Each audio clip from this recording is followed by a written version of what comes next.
Hello and welcome. The fear factor is waning, but the threat may be far from over. Since the outbreak of the H1N1 virus, a little over 1,000 people have become infected worldwide. An estimated 27 of those have died, the vast majority in Mexico. Well, considering the scale of the outbreak compared with past outbreaks, many are now asking whether or not media hype has created an unnecessary overreaction to what's been labeled swine flu. In Mexico, officials lowered their flu alert level in the capital and said they'd allow cafes, museums and libraries to reopen this week after a 5-day shutdown. As diagnosed cases in Mexico continue to decline, the numbers are going up in other parts of the world, with more than 20 countries affected. In China, officials continue to be vigilant in airports and on the streets and have quarantined 68 people who were passengers of a Mexico City to Shanghai flight when one person on board tested positive for the virus, even though none of the other passengers exhibited any flu-like symptoms. Well, global health experts have said it's too early for countries to lower their guard, but there were no imminent plans to raise the pandemic alert level. And the UN Secretary-General Ban Ki-moon has called on the international community to help the developing world to fight the viral outbreak, while stressing the importance of not overreacting to the threat. Response must reflect enlightened self-interest and global solidarity at its best. This is a test for us all. We need to respond with a vigorous new multilateralism.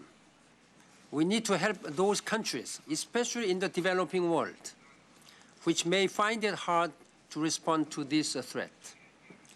That is the only way to secure global public health. On today's show, we ask, has the international community taken appropriate action in response to the outbreak of the H1N1 virus? Remember, you can join our conversation with your questions and comments. Log on to livestation.com/AJE, enter the chat room and take part. And we also welcome your phone calls on the show. Joining me today to discuss the issue from New Orleans, I'm joined by John Barry, author of The Great Influenza, the epic story of the deadliest plague in history, who also serves on several advisory boards, including the Johns Hopkins Bloomberg School of Public Health. He's advised federal, state and World Health Organization officials on influenza, crisis management and risk communication. And from Washington, D.C., I'm joined by Dr. Adil Mahmood, who's at the Woodrow Wilson School of Public and International Affairs and the Department of Molecular Biology at Princeton University. Until he retired recently, Dr. Mahmood was president of Merck Vaccines. Gentlemen, I welcome you to the show. And Dr. Mahmood, if I could start off with you, please, and say, I guess we're off the pandemic alert. The United Nations and the World Health Organization say there's no need to go to level 6. So I guess we can relax, or should we be still taking some precautions? I think we should stay taking precautions. Remember, the WHO system basically reflects the geographic spread of the H1N1.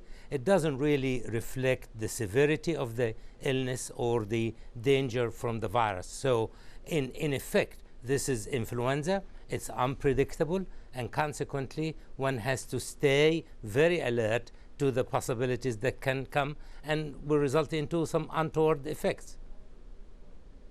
John Barry, how serious the threat do you see the H1N1 virus to be, and how do you rate the handling of the international community and I guess the United Nations and World Health Organization in particular?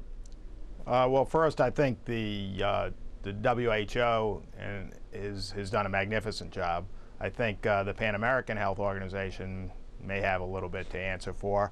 Generally speaking, aside from some minor quirks, I think internationally things have gone very well, particularly and very importantly, transparency.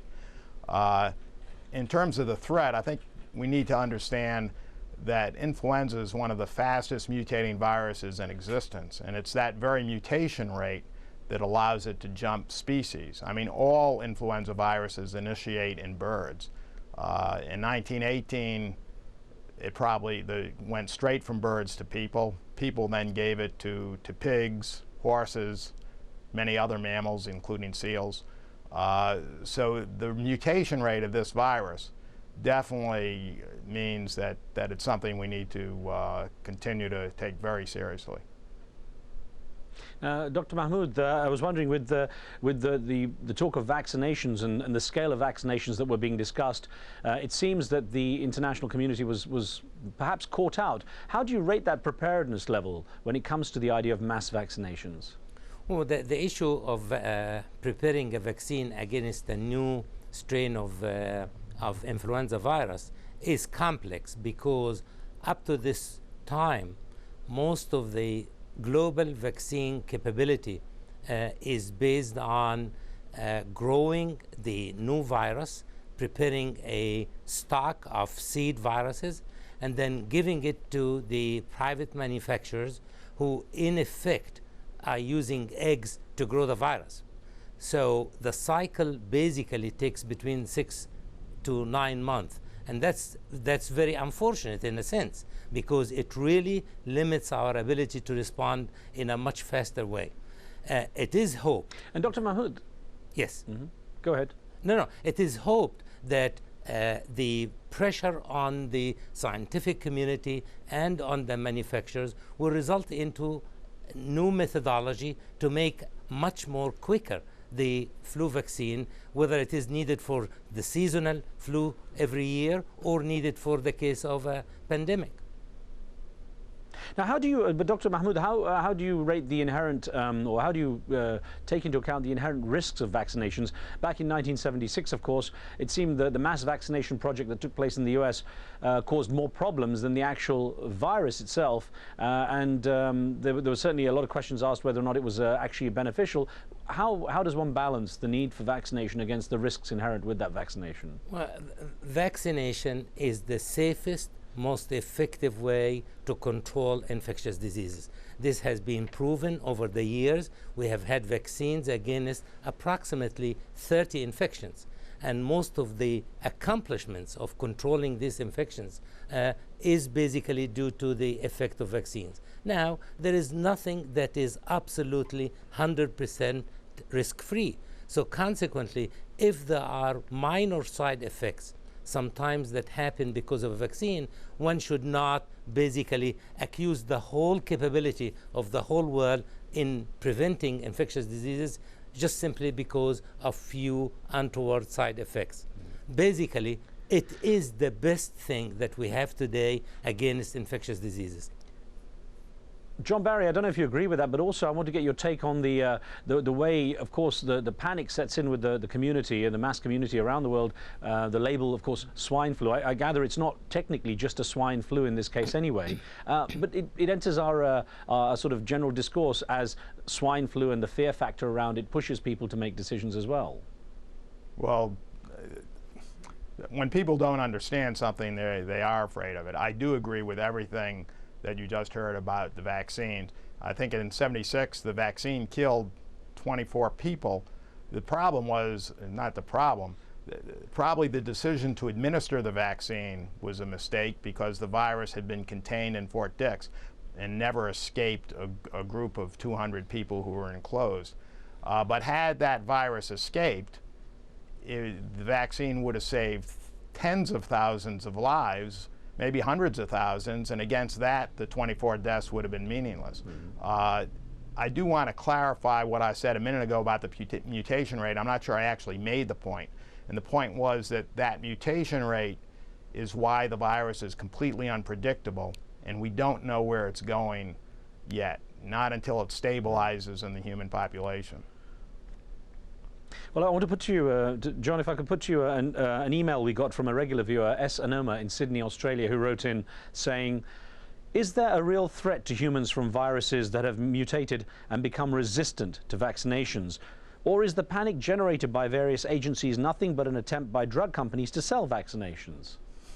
Well, I mean, a virus doesn't become resistant to a vaccination. A vaccination, targets certain things on the virus that stimulate an immune response. That's one of the great things about a vaccine, is that while a virus like influenza seasonally does mutate away from its past, and the vaccine's not misses the target, the vaccine is designed to beat the virus. I mean, the holy grail of an influenza vaccine is one that works against all influenza viruses. There has been enough laboratory science in that area to suggest that that is possible and maybe even likely, but we are years away from that.